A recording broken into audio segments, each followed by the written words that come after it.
Are we on? No, we are not. Yes, testing. Can everybody hear me? Good morning, everybody. Good morning. Have a seat. Good morning. I am really happy to be here this morning. I'm very grateful for every one of you who are in here today. Was it Jason yesterday, the hypnotist? Did anybody see that? Yeah, that was pretty fascinating. And I really liked his message. Pardon me. And I really liked his message that if you think it, it can happen. Oh, and there's our, if you don't know, there's our opera singer right here. We're in the celebrity zone. I hear their videos, so someone's got it. Oh, is that right? All right, he's looking for videos of what happened last night. There, we've got someone over there. But I really like that idea that, you know, change your thinking, change your mindset, and you will get there. And I really think that that's relevant in terms of what are we doing with the environment, what are we doing with, you know, greenhouse gas emissions protocols and calculations. How do we think, how do we aim? It's kind of like when you're driving a car, right? You go where you're looking. You end up driving where you're looking. So if we can steer our mindsets, we have a greater opportunity of achieving what we're aiming to achieve. And I think that's really important. I love Jason's message yesterday. But today, this morning, I'm really excited to introduce to you Stephanie Forbes from Stephanie Forbes Group. It's group, isn't it? Forbes Group. Forbes Group, thank you, pardon me. Sorry. So I've got a bio here. Stephanie sits on the board of directors for the Supply Chain Canada. With over 20 years of experience, she has transformed teams, projects, and programs in the industry of supply chain. She does a lot of speaking, a lot of mentoring, a lot of, she contributes quite a bit to the community and her energy relationships. I think that what she has to say this morning is going to be very valuable. This is about the supply chain management. This is about how we care about our consumers, how we care about the goods that we buy. And I'm not going to say much more because she's the professional. She's the expert. So Stephanie, why don't you tell us a little bit about yourself? Yes, good morning, everyone. I hope everyone had a chance to get at least one cup of coffee, maybe two. I know I'm probably shy on a little bit of caffeine. So this morning, I don't know if anyone is a parent in the room, but I'm a parent to a lovely 17-year-old son. And recently, like every parent, I found out that I was, of course, very wrong and had no ability to understand anything. And what we basically were doing is he was trying to buy a car. And I was trying to talk to him about, you know, negotiation and, you know, you need to, you want to keep money in your pocket. And of course, I knew nothing. Like, what do I know about negotiation?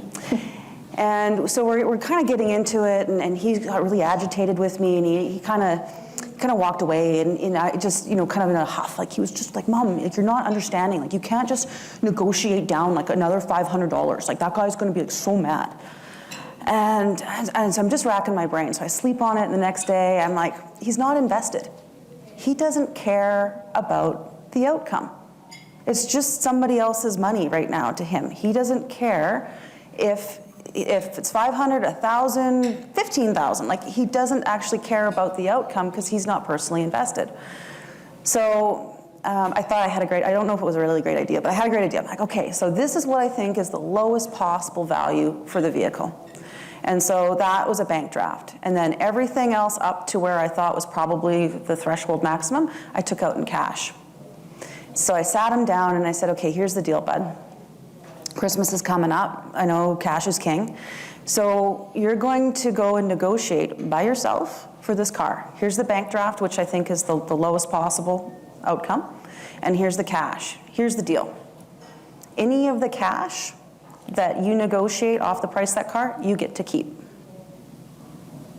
And he's like, I don't have to pay it back? I'm like, no, it's all your cash.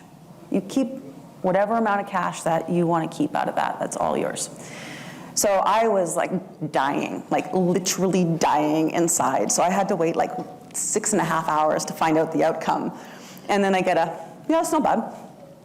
So after like pulling teeth, I find out that out of the cash that I gave him, does anyone guess a percentage of the cash that he got to keep?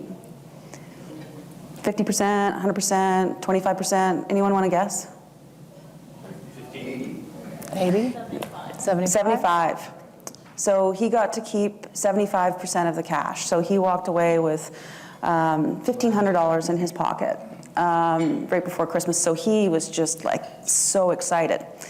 And I still was wrong, by the way. Like I knew nothing, and I still don't know how to negotiate. Just so we're really clear, my status did not improve at all in that outcome. But one of the things that it did tell me was that we don't really make good decisions unless we're personally invested, right? If we're not personally invested in the outcome, we struggle sometimes. And so, you know, I was really excited. He was so happy. He was just delighted. And then maybe next time we can talk about quality. So that's a little bit about me. And I think how it ties into where we're going to go today is we're going to really talk about some policy frameworks. We're going to talk about why they're important. We're going to get into transparency, which I think is a big pillar for where we're going to get to. We're going to talk about 2024 challenges. We're going to talk in brief about 3 major items, and then we're going to talk about some collaboration. And I really want to make sure that we have enough time for some comprehensive Q&A. Fear not, if you feel you can't answer a question or you don't want to ask a question publicly, you can find me after this session. We have a networking break, and you can ask me anything you want, except for negotiation, because clearly I do it wrong. Just before we get into that, I wanted to let everybody know that Katie will have a microphone. So if you do have questions, we can either write them down or you can bring them up afterwards. And Katie, can you just let everybody know where you're sitting? Katie's in the middle there. Yeah, no problem. I just wanted to let you know that if you've got some questions brewing, please write them down. I'd be quite interested in being able to either ask them or get Stephanie to ask them later. That would be fantastic. Thank you. Stephanie, I'm curious, how old is your son? 17. 17 years old. And you've already been able to establish how to incentivize a 17-year-old. I would say that that's a good approach. Cash is king, man. Cash is king. So how does that relate to supply chain? Well, that's a great question. So incentivization. So in policy frameworks, right? So the reason why we have policies is they're guidelines, rules, and approaches to a particular issue, area, or domain. And it's really important that we understand what policy frameworks are and why they're important. So incentivization, when cash is king, right? We don't necessarily always make the best decisions. I'm sure we can think of like any number of Enron, WorldCom, like examples of why cash is king can go bad. And so we develop policies and frameworks to help navigate the lowest common denominator. And we need those to help establish the right way of doing things. And these particular guidelines are really important to establish what it is that you need to do and what other people expect you to do. And that's kind of a really long-winded way of saying, you know, in order to do things right, sometimes we need to punish people for doing them wrong. And in this case, we have, in my opinion, 3 key ones that have either changed this year or come into effect this year or are pushing us to make different decisions. So the first one, because cash is king, is the IFRS, or the International Financial Reporting Standards. So this is how we report on our financials. 2 key components, actually 3 key components. Supplier financial arrangements came into effect last year, and that requires certain rules around how you do contracts when you're contracting for goods and services. S1 and S2 are sustainability components. So S1 is truly sustainability and S2 is climate. And what those basically do is describe how you're going to report in your financial instruments certain components around climate, sustainability, and some of your other reporting requirements. Most organizations, I know I talked to somebody from TC here, his company is going to report on IFRS standards because that's what his company does. This is really important for most publicly traded companies. If you're in a privately held company, you may or may not care too much. It mostly won't necessarily apply to you. But if you work in like a TC Energy, you're going to really want to make sure you understand some of these updated rules. Then we've got Bill S211. So this is pretty, I don't want to say exciting for most people, but it's caused a lot of response. And this is basically the Forced Labor or Child Labor Act in supply chains. And this came into full force January 1st. So this is very specific rules around what you need to do when you're buying goods and services, and there's actual legal requirements for business in Canada. So it's a little light of touch right now as it first rolls out, but it will get heavier, and there are a lot of requirements within it that are really important. The next one is your greenhouse gas, or GHG Scope 3. So GHG Scope 3 is specifically around supply chain. There's 15 subcategories, and believe me, I have definitely not had enough coffee to remember all of those, but those subcategories are really important, and it talks a lot about, understanding the life cycle management of the mostly goods that you produce, and why it's important to have a full life cycle approach to that. It's quite complex. It requires a really methodical approach to moving through Scope 3. And it's considered, the reason GHG is so important is because it's considered the standard in reporting. It's considered the standard in carbon reporting. And I'm anticipating Tara's going to ask me, why is this important? Well, before we go there, I want to actually ask a question. Sure. I noticed that the dates of these, you've got 2024. Like, is this new stuff? Like, how many, like, is this new to everybody in here? Like, this is new stuff, and stuff like child labor is being enforced in 2024. That's, we're going somewhere, aren't we? We are, we're definitely going somewhere. And so some of you might say, well, like, why do I care? Like, why is this important to me?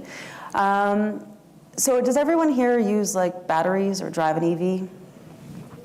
I use batteries. Cell phone? I have a cell phone. So we still today have what they refer to as artisanal mining. Artisanal mining. So artisanal mining is the process by which individuals use pickaxes, shovels, and buckets to extract goods from the earth. And right now in Africa, there's probably over 100,000 people at a specific cobalt mine using artisanal mining, and I actually had to look that up. It's like really legit, the term, and I was like, that's super weird. So they're digging in the ground for cobalt. Cobalt is not super healthy for you to be engaging with on a regular basis, and so cobalt is one of a variety of rare earth minerals that go into our batteries. So it goes into the Teslas, it goes into your Duracells, anything that's a lithium-ion battery. And why this is important is we now have Bill S-211. How do I know where my cobalt in my battery came from? I have no idea. Like, do I have to go down to Apple and be like, hey dude, like, where does my cobalt come from? How do we figure out where our rare earth minerals in our supply chain come from? And how do we make sure I don't get the ones from this African mine that's using artisanal mining that's men, women, children? Like, that's a really big question. So it's really important because we as individuals have to really sit down and say, how do I know where my stuff is coming from? And as a company, if I'm going to pick on TC just because I can. If I'm TC and I want to put in a uninterruptible power supply at one of my facilities because I have a spotty grid hookup to the, to TELUS, or not to TELUS, sorry, to ATCO, and I want to bring in a $20 million battery pack, where does that cobalt come from? And how do I, as TC, make sure that that cobalt in that battery pack is legit and doesn't come from these sources? How do I manage and mitigate that? Well, it's interesting that you're using the word artisanal, because I think we all can agree that if you hadn't heard it in that context before, artisanal is like farmer's market. It's organic, it's handcrafted. But handcrafted sounds a little bit different in the areas you're talking about. Yeah, so this is forced labor and child labor, and it's a big problem in certain areas, and it's not necessarily changing, it's just we would like it to be different. So policy, we've got mandates, we've got Scope 3, we've got, all of these things. What do we do with it? Where do we go? So I think the foundation, and this is where we're gonna, I hope we don't spend too much time here, but we do need to understand it. So transparency is going to be the foundation for how we move through policy and get to a space where we actually can start delivering on some of the things we need to deliver on. And so transparency, in my opinion, really has 10 key elements. And we're going to try as best as I can to kind of breeze through these elements so then we can talk about our challenges and then talk about our collaboration. The 10 key elements to transparency are, it of course builds trust, and it enhances accountability, it mitigates risk, promotes all of those ethical practices that we'd like to see, meets those regulatory requirements we just talked about, S211, et cetera, promotes continuous improvement. How can we do things better? You know, I noticed an area that we can talk about that's, you know, an advantage or an opportunity. It's going to meet the consumer demands of transparency. As consumers, as we become wiser, we're going to demand that our companies provide us with greater transparency around where they get their raw materials from. It's going to help us meet our sustainability targets. Most people in here operate under an ESG program with their organization. So to get those sustainability targets, we really need to make sure we have a transparent supply chain. It, of course, is always going to build and strengthen relationships when we can be transparent with each other. And then the real big knock-on effect is, you know, brand reputation, right? If we can be transparent, we're going to have an enhanced brand. And before we move on to our sort of getting through the details of the pillars, I just want to leave you with sort of my definition that I stole from you, maybe from somebody. But business transparency is the process of being open, honest, straightforward about the company operations, full stop. Transparent companies share information, especially around revenue, internal processes, sourcing, pricing, and business value. So just so we understand, so we're all on the same page in terms of the definition, and now I want to roll into this. Great, thank you. Transparency, it can mean a lot of things, but I think we can all agree that it is about seeing behind the other side of the glass door, the other window, to say, okay, I know what's going on, I'm informed. Is that fair? It is, and I think, you know, transparency, trust, like we would all just say, yeah, transparency is trust. Like, you know, we kind of would automatically start there. But trust is hard. Not everyone is a super trustworthy person, and you'll often hear, oh, I trust, but I verify, right? That actually doesn't mean that you trust. That means that you require validation to trust. So enhancing accountability, right? So if somebody is really transparent, they're held accountable, and that doesn't always feel good. So we have to remember that transparency is also about taking and receiving feedback around what you said you were going to do and didn't do, or you said you were going to have and didn't or do have. And so we just have to remember that this isn't always a feel-good story. It can sometimes be a little bit more of a challenge. Mitigates risk. So this is one where we're going to go back to I'm actually going to talk about Enron for a sec. So if we have a lot of transparency around the 3,000 additional companies that I've created for an organization, and I'm transparent about I'm actually doing it to overvalue the company book so we can make millions of dollars, and I have transparency around that, then I would go and mitigate that risk and say, actually, I think that's either unethical, illegal, or we shouldn't be doing it. But if I'm not transparent around, you know, why I'm doing all these things, or I don't share that with anybody within my organization, I can't mitigate the risk because I have no ability to have insight into what's being caused there.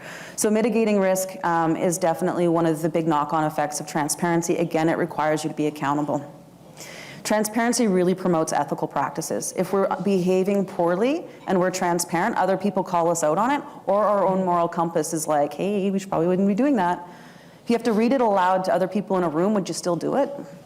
And that's a really good litmus test in terms of ethical practices. If you actually have to stand up in front of somebody and say, this is what I did, and is it ethical, and do you stand by it? I like that would be a really, really good litmus test. I like that. Can you say that again? If you had to say it in a room, would you be proud of saying, would you be proud to say it, or would you be comfortable saying it? So if I have to stand up here and say, today I ran a red light, would I be comfortable saying that? Actually, I didn't, but you know, like, would you be comfortable saying that in front of a room full of your peers or a room full of other people? And if you're comfortable getting up and saying that, then it's probably okay. If you're not comfortable, or if it makes you feel shame, then maybe you shouldn't be doing those types of things. Would just be an example of how you want to litmus test an ethical practice within your space. Interesting, thank you. Ooh, I'm a little excited there on the little clicker. This is a very sensitive clicker, by the way.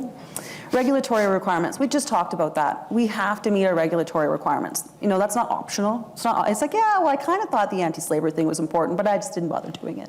Like, you can't do that. You actually have to get in there, you have to meet your regulatory requirements.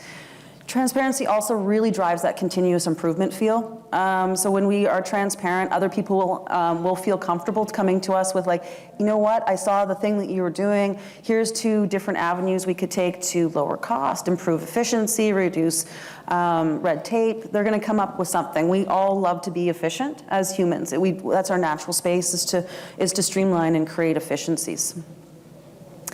Consumer demands. So we are getting to a space right now, and I'm sure all of you have seen it. You have advocacy groups buying into organizations. So you'll have a minority shareholder that's actually advocating for certain outcomes for an organization, and they are going to the AGMs, they're putting items on the agenda to talk about, they're pushing things in the ESG or the diversity and inclusion space, and so you're going to really start to see consumer demands and advocacy groups continue to be a voice and continue to advocate for their ability to be a stakeholder. Maybe not a regular stakeholder or a stakeholder you'd like to put on your minutes of meeting and your board meeting, but you're definitely going to see them come through as consumer requirements and stakeholder demands.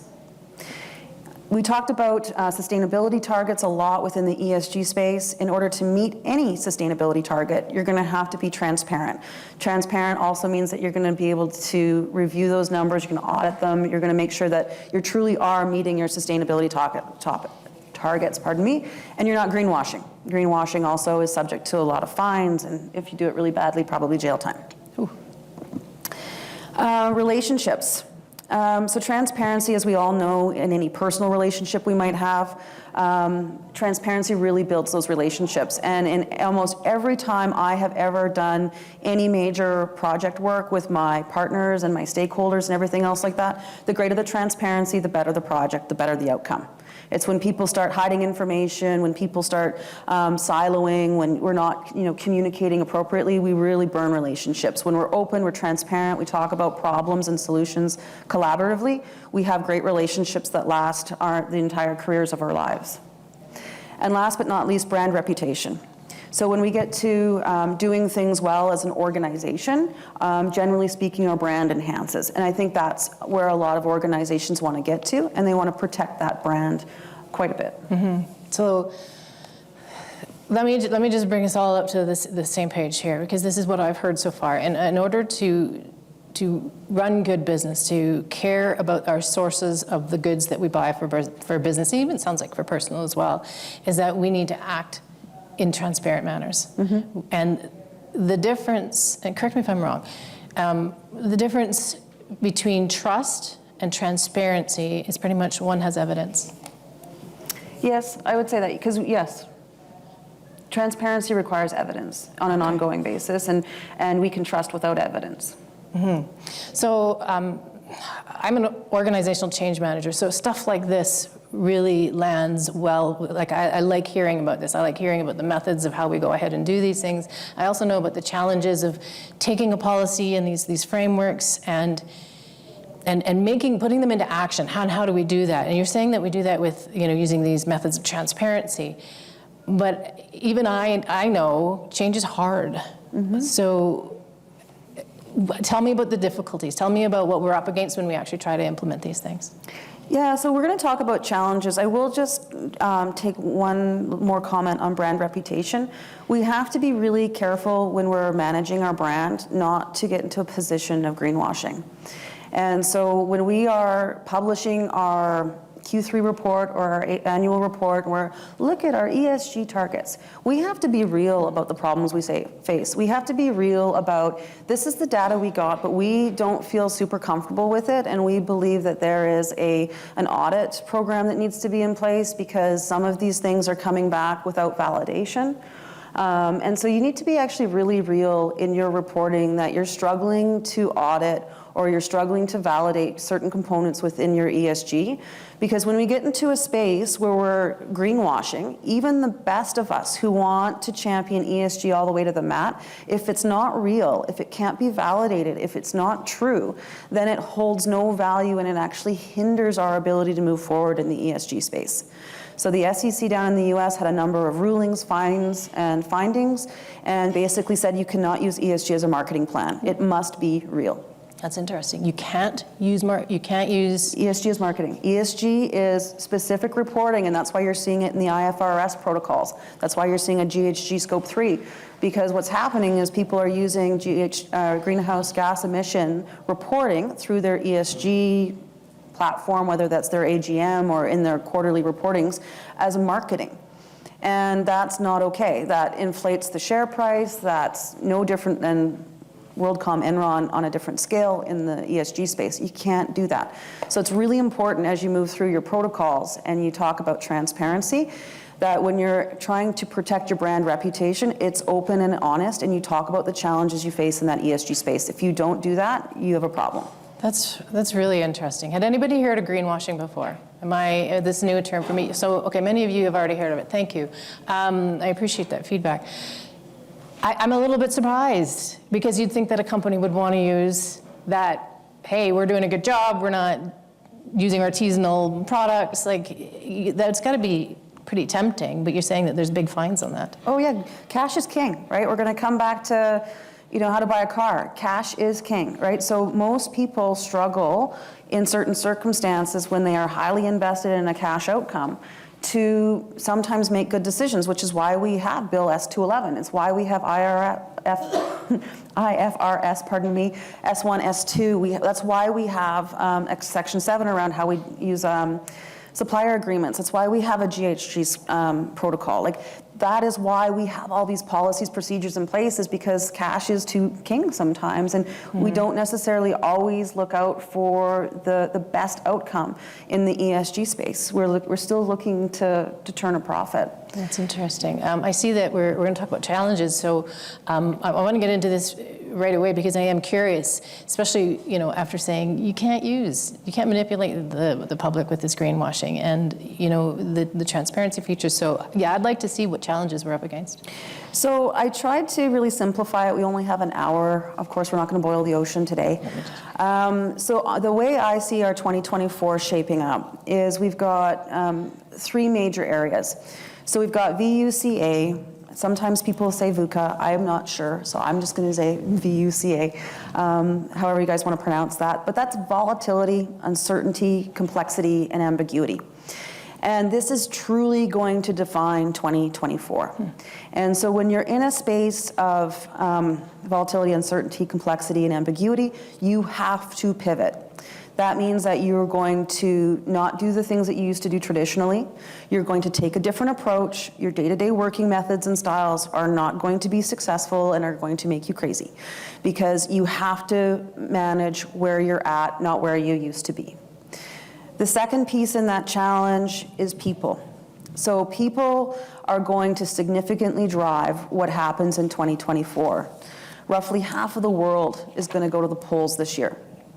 So you're going to have an entire regime change globally that has everything to do with your monetary policy, your foreign policy, how people work, the ability for people to move across nations and the planet itself.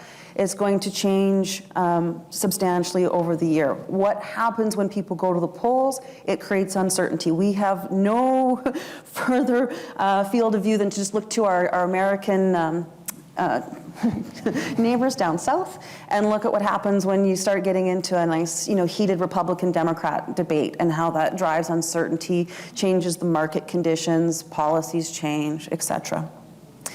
Within people, we have technology. So we have technology which is super fantastic and interesting. Like, I love my ChatGPT, it's like super fun. But we got some people that are like super freaked out about things like AI, is that gonna take my job away? What's happening with blockchain? Oh my goodness, like how much energy does it use? I've got all these, hackers, we've got ransomware, I've got like all these things happening within technology that are making people feel uncomfortable. And when people feel uncomfortable and they feel vulnerable, they make different decisions. When people feel calm and they feel cool, collected, they feel safe, they make different decisions again. So technology is really driving how people view the world and how people function within it, and the method with which they approach problems. Right? And if we approach problems from a place of uncertainty and fear, or we're approaching those problems from a place of abundance and calm, right? It's a completely different vantage. So that's going to be a challenge this year. And then another major challenge this year is jurisdictions. We kind of touched on that with Bill S211. We talked about that with IFRS. But we can look at Calgary, right? We have I call it the bag bylaw. I'm sure it's much more sophisticated than that. But it's 15 cents to get a McDonald's brown paper bag that's actually compostable? Like, what's going on here? And so this is driving more of that volatility, right? Just even with our own community. Like, what do you mean, like, I have to do this? Like, how is this helpful? Like, it's not addressing these problems. And so it's going to be really hard to be transparent all the time when you're faced with all of these issues, because our natural reaction is to suck back a bit and wait, or suck back a bit and then evaluate, well, what does this mean to me? Or how is this going to impact me? And so these challenges are going to fundamentally push each and every one of us into a space that doesn't make us want to be transparent, but we're going to have to really try. And it's really, really important that we try to stay transparent as we move through some of these challenges. And it's all going to be impacted within the supply chain spaces. Yeah. This is interesting. Change, this is my world, change is inevitable. This is what we're saying. Absolutely. We don't have it's coming. It's going to come. We have to react to it. And if I can borrow a page from Jason last night, how we decide our mindset means it's either force or progressive. Would that make sense? It does. Yeah. Okay. This is, I guess, when we're going into, well, there we go. We're going to talk about collaboration. When we're going into these environments, and we're talking about the world changes, and we take a pause, and there's flexibility, there's disruption, and there's a moment to take a moment. Literally, you have a choice to choose which path you want to take. That's right. It's interesting. Okay, well, let's get into collaboration, because it sounds like it just goes right to it. So how do we overcome the challenges we just faced? How do we overcome the things we talked about, with artisanal mining and, children being in cobalt mines? How do we actually overcome that? It is through collaboration. So the only way we are going to navigate out of where we are at is through transparency and truly collaborating within the entire supply chain. So that's your secondary, tertiary, all the way down. I don't know what the 100th, millionth person within your supply chain is called, but all the way down the line. Where do your raw materials come from? And really understanding everything within that supply chain and all the complexities within it to truly understand how we are going to get there. And you will only do that through collaboration with all of your stakeholders and your shareholders within your supply chain. And right now you're like, I can't do that. Like, I'm one person. Like, what do you mean? So, go to Duracell's website, send in a consumer question, or go to their media page and click on one of the emails to one of the media people and say, where do you get your cobalt from? How do we know how you get your stuff in your supply chain? When you show up at the Tesla dealership, hey, where do you get your cobalt from in your cars? And you as consumers asking questions about your products will drive change. Can we really do that? Oh yeah. So all of us, I can go in and I can start asking questions to where I'm getting my stuff. Yep. And we've actually seen this change. So anyone here shop at like Superstore, Loblaws? Absolutely. Anyone see the sustainability check mark on fish? Green check mark. Interesting. So Loblaws a number of years ago was fined, I think they were fined heavily. They had shrimp rings. Everyone loves those shrimp rings, the little frozen shrimp rings you bring out for Christmas. Yeah. They were being made by a bunch of children that were locked in a Vietnamese boat shed. And so these shrimps would come in off the shrimp boat, and these children would then build Loblaws shrimp rings, flash freeze them, and then ship them to Canada for Christmas. And we all ate little children's shrimp rings. Is this new to everyone Anyone? else? No one? Okay, it's one of the big ones. Anyone follow soccer? FIFA World Cup soccer / football? So FIFA had a sponsor, Adidas. Adidas had a whole bunch of soccer balls they gave out at one of the major World Cups that were made by children. Little soccer balls made by little children. So there's a number of high-profile instances where brand reputation is severely impacted because somebody somewhere decided that the 3 bids and a buy that came in at 50 cents a soccer ball was a really good deal and didn't bother to check any of the other requirements because that wasn't a requirement. And cash is king. So if I'm doing 3 bids and a buy and my option for balls are 50 cents, 75, and $1.25, I'm going to pick 50 cents every day because that's the only thing that I'm being evaluated on. And so now, how do I move all the way down that food chain? And this is why the supply chain space is so important, because it impacts everyone at every level in every industry. It impacts every consumer. It impacts every person on this planet. And in order to get to a space where we're actually delivering on our ESG targets, the S in ESG, we actually have to ask better questions, and we have to start at our supply chain space. Some of you might be the business owner within your organization that gives directives to supply chain in terms of what it is that you want, and making sure you as the business owner within your organization are asking good questions and making sure that you're meeting certain thresholds is going to become more and more important as these regulations come through. But I think we can probably all agree that it's not a great idea to have children building shrimp rings and soccer balls. No, thank you. Or artisanal mining. Yeah, I can see that. So before there used to be a culture where you get the best deal, you've won. Yes. Like you get kudos for saving the company money. That used to be, well, I'm assuming it still is a big deal, and because we're trying to change things now. So you're saying now that it's not necessarily the lowest price, but the fair price. How would you say the fair price with the least amount of child labor? Like, I mean, that sounds terrible. That's not how I don't mean to make light of it, but it really is coming down to that, isn't it? Well, yeah, so it's a very complicated topic, and what happens is most people get really frustrated. They go, this is just too big. I just can't. Like, like, how do I go down to 35 individual component suppliers of the valve I'm gonna buy? Like, I can't. How do I do that? I just can't. So within most organizations, you're going to have a supplier lifecycle management team, group, club, or you're going to have a pre-qualification process for suppliers. And within that process, one of the things that you need to do is work with whoever your teams are to put in a questionnaire. Start there. And so I'm just going to pick on, I'll pick on Adidas for just ease. So Adidas is like, yeah, I need to make 50,000 soccer balls for the next World Cup. I'm going to send them out to these 17 companies to make them. And in my questionnaire that has to come back with the bids is, where are they going to be manufactured? What are your HR policies? Who do you employ? Do you employ minors? What are the safety programs in place? Do they have fire exits? Are there fire extinguishers? We're going to audit your facility 3 times in the production of your soccer balls. Is that going to be a problem? What PPE do you require? And you ask a series of questions, and so all your 17 companies are going to come back and they're going to answer those questions, or they're not. And so when they answer those questions, then you can say, okay, great, company B, we're going to come to Bangladesh and we are going to come and inspect your facility.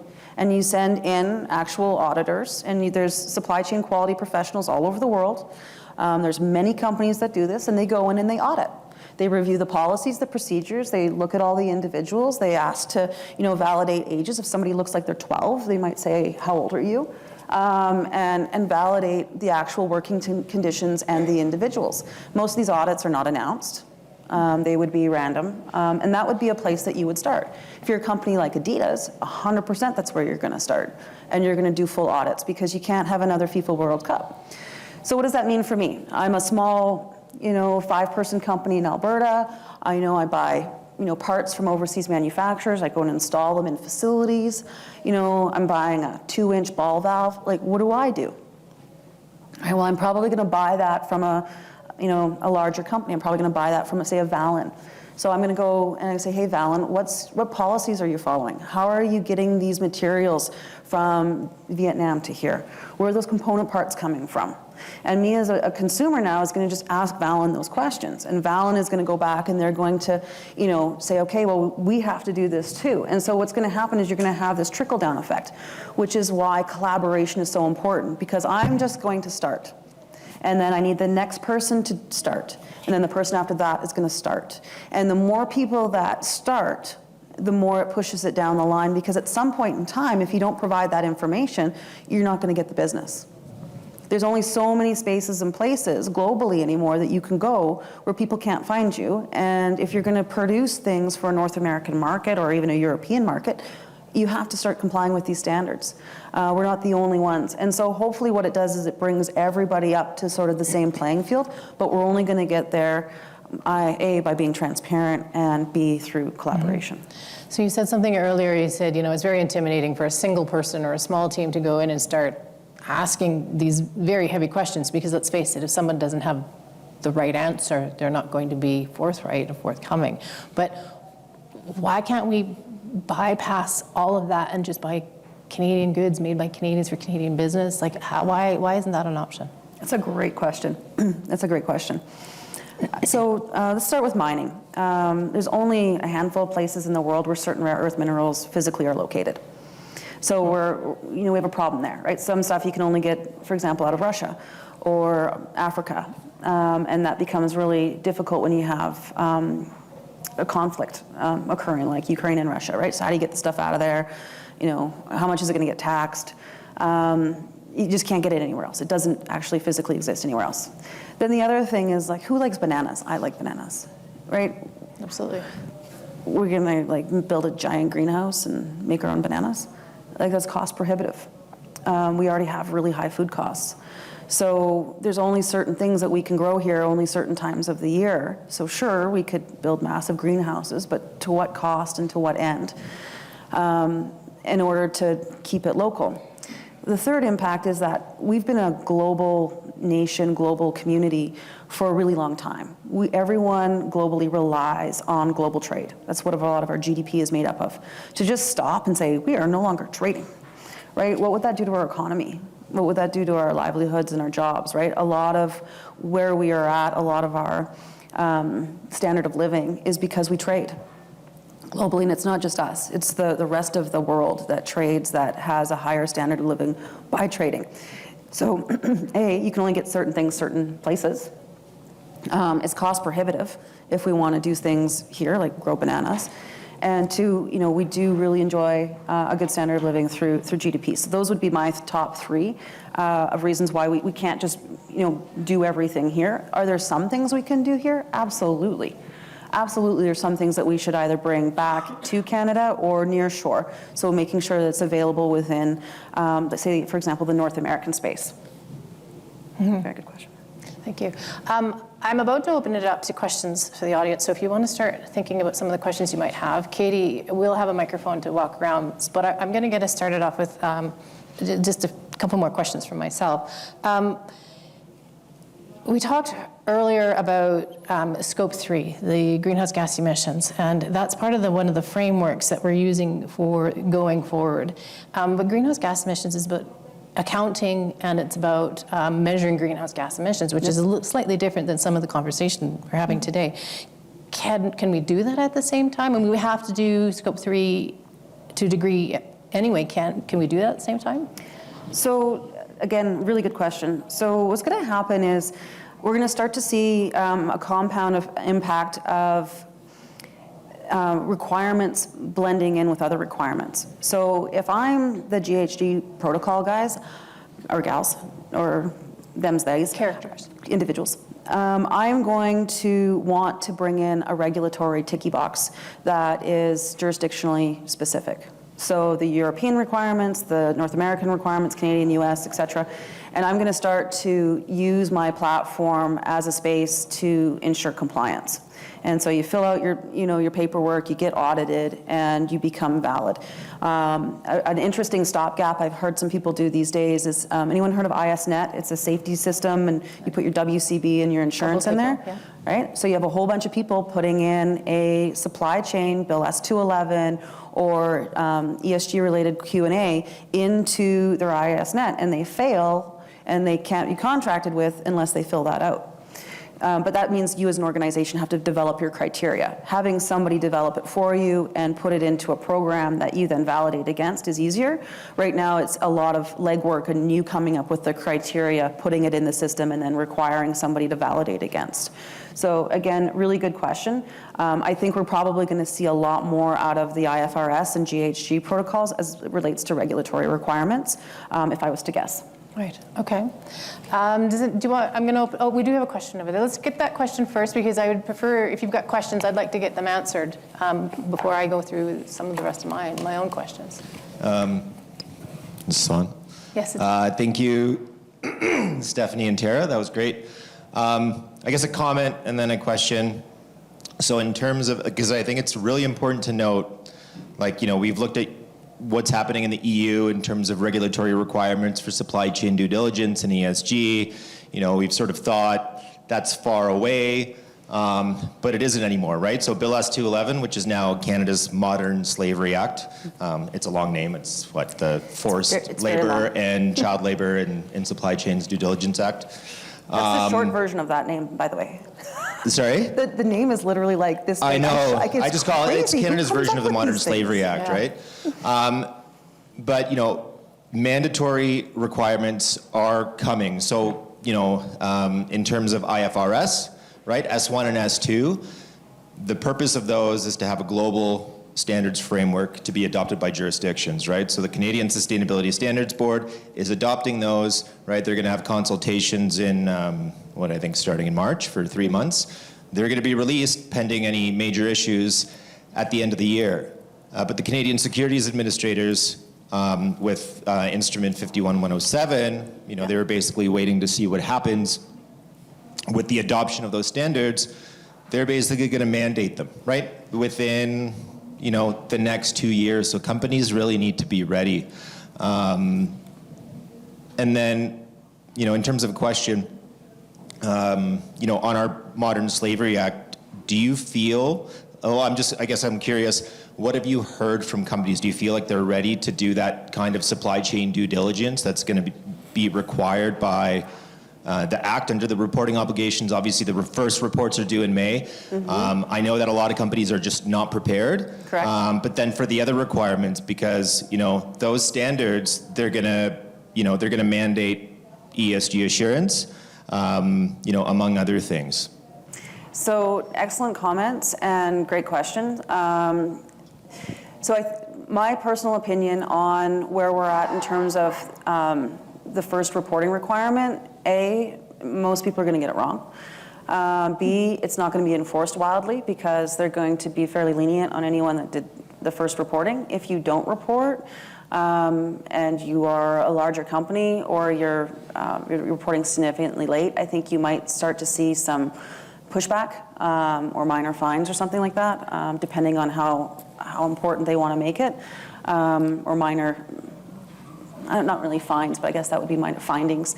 So I really think that it's important for everyone to take back that it's something that is required. Right now, based on what I've seen and heard, some individuals are basically doing sending a note out to their supplier that somebody at the supplier organization says, we have a HR policy, we do not employ anyone, or we employ everyone according to the Canadian standards, no one is a slave, and we ask our suppliers for the same information, sign it, and then rinse and repeat for the suppliers. And so it's a really light touch. It's not robust, there's no audit requirements, it's somebody signing a piece of paper saying that they've asked and somebody's provided an HR policy and somebody at a significant enough level has signed the piece of paper. So it's there, it's pushing the requirements for people to actually physically go do something, but it's not super robust. And there isn't an audit requirement. And it doesn't deal with knock-on effect of third-party suppliers. So I think that there's some more work to do there, but it is a start. Most organizations are not ready for it, and most organizations are just actually hearing about it. There was a couple people in January, and they're like, what do you mean there's this bill? What's Bill S-211? Oh. And it's quite common. From where I sit, it's quite common for people to be completely unaware that this is actually a requirement. And then the second big fear is like, well, what do we do? And so you're starting to see a lot of people, panic around, like, what do we have to do here? Wait a minute, we've got 17,000 suppliers. Like, where do we start? So what about my mom and pop shops? What about Bob's welding service? Like, do I have to ask him if he uses his son in the shop, and is that child labor? So like it creates a lot of problems when you start getting into smaller organizations, mom and pop shop type operations. When you get into any apprenticeship type programs or people that have family run organizations, like how do you decide whether or not that's Johnny's chore or Johnny's getting paid or Johnny's a slave?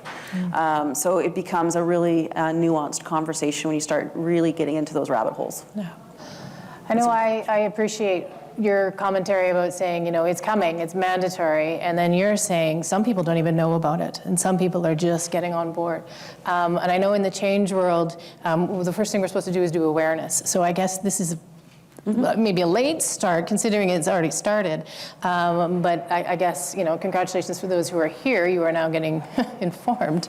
But in Change World, we talk about what's in it for me. And I can understand where maybe the people, where we're getting our goods from, how they're going to get better, how they're going to get more competitive in order to get the business from us. And if the organization isn't allowed to broadcast all of the good work, this greenwashing you said earlier, what's in it?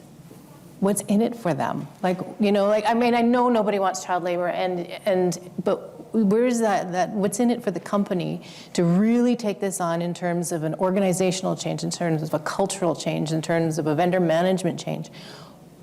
What's their motivation? What's going to get them to take this on? It's going to be survival pretty quick, because what's going to happen is it's not going to be possible in Canada anyway to really do things super far outside the norm.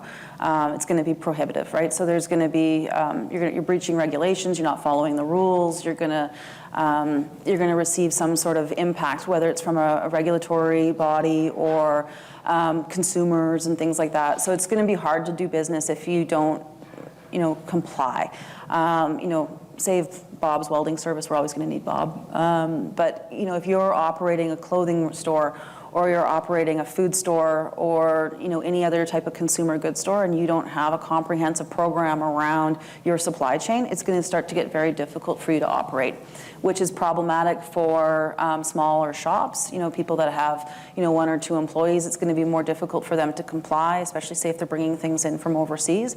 But I do think it's essential that we take a look at where are clothes being made, where does our food come from, where do the components in our manufactured goods come from, how are they secured? And I think without taking a look at that, without really trying hard to meet those call them ESG principles of doing good for the environment, doing good for people, we're not going to continue to be in business. And I think that the whole world, from where I sit, is starting to move into a space where we need to do good for everyone within the space, whether that's on the environmental space, the social space, or the governance space. Thank you.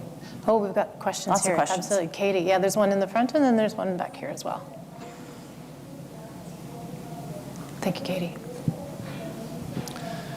Yeah, I have a lot of questions, but I'll just ask one.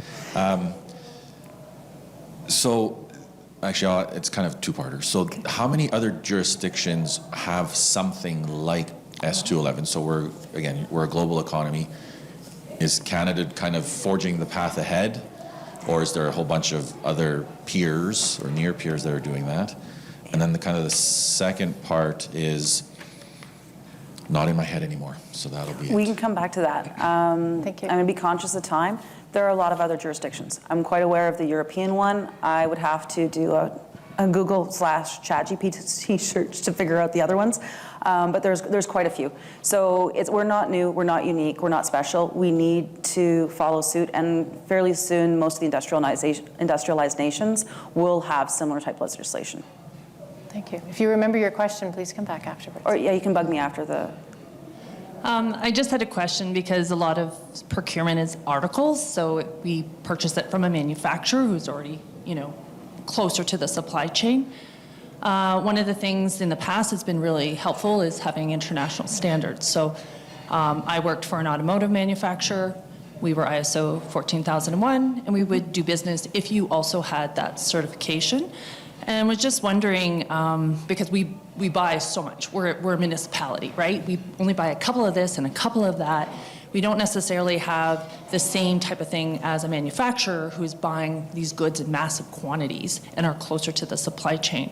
I would rather buy from a manufacturer who's certified to something. Mm-hmm. So is there some standards for manufacturers, so then I can then go and say, I'm buying goods from this manufacturer who has this validation process. And I like the idea of international standards because I can also go on to certification websites and see for myself if they do have those certifications. Is there movement afoot? So that's a really great question. So I am aware of one group within the clothing sector that has really, my names are escaping my brain this morning. I do need another cup of coffee. And they really did a good job after there's a Bangladesh fire. I don't know, Joe Fresh, anyone shop at Superstore? Clothing line, right? There was a fire, a number of people died. And so a number of the clothing manufacturers in low-cost countries in Asia got together and decided they were going to have some rules around how they were going to produce clothing items. And that became really important because if they didn't do it, someone was going to do it to them. And so they got together and decided that they were going to have certain protocols. International standard is where I think we're moving to in terms of like certain supply chain protocols. It's probably, if I was to guess, going to overlap with the HS codes. So internationally, we have what are called HS codes. So if I buy cold rolled steel, it has an HS code. And it's 1, 2, 3, 4. It's not, but so it's whatever its number is. And so anywhere in the world, if I'm buying cold rolled steel of a certain quality, it's going to come through on an HS code. What's probably going to happen, if I was to guess, is that your HS codes are going to end up having to be like compliant to some standard. That would be the easiest way to do it. Right now, for example, if I'm just buying like a straight raw material, right? It has to comply with a certain standard to be that raw material. I would think that that was going to probably be the best place to do it because that is the only place currently where good types are agreed to globally. And you're going to have to do it by good type. You can't do it necessarily by industry. You're going to have to do it by importation good type. That would be my guess. That would be where I recommend that it lives and that is agreed to from an international standpoint. Good question. We are coming to the close of our time. Do we have another question? Okay, we have about 1.5 minutes. Yes, yeah, very quick. A quick comment is that I'm helping a couple of consultants to help with companies for the act, and just something that I learned that I think is helpful to note is that the small pops and shops wouldn't really be required to comply with the Modern Slavery Act as long as they're not publicly trading or their asset is below 250 million or their employees are 250 employees, I mean less than that. So that's good to know that the moms and pops shops won't be required to act really, won't be required to comply. Sort of. So I'm just going to pick on oil field services, right? So you've got a group of, say you have somebody doing welding, and you've got a guy that has a really big shop, and that shop employs 500 people, but he also has his kids in the shop doing welding or cleaning up the shop or doing things like that because it's a family-run business, but they also employ a large number of trades. And those trades might be on a contract basis. So we do have to consider where we draw the line in terms of certain manual types of labor and what happens when we involve our own personal children within the family business and how does that work and how does that look. So I think there needs to be a bit of I'm going to call it a rabbit hole. You need to actually go down that rabbit hole and figure it out. I do agree for most organizations it's at a higher level just as you described, but we do need to figure out what some of those other things look like. We have very large farming communities. We have very large shops within Alberta. We have a large number of individuals that would have a knock-on effect here in Alberta, and I think it's important that we really take a look at that for each individual unique business, and I think that's really where the concern comes, is that I don't think we really have yet, and we don't understand what some of the knock-on effects would be in some of our more manual trade businesses, which are generally family-run. I want to thank you. I want to thank you all for being a very attentive audience. I know this has been really interesting, and I know as a personal impact, I mean, we eat a lot of lychees in our family, and now I'm starting to wonder where are they coming from? You know, because it's so foreign for me. We don't grow them in Canada. It's just kind of a little bit at arm's length. So I might go and follow up, like you said, and go and ask some questions. So thank you very much. Thank you. Thanks.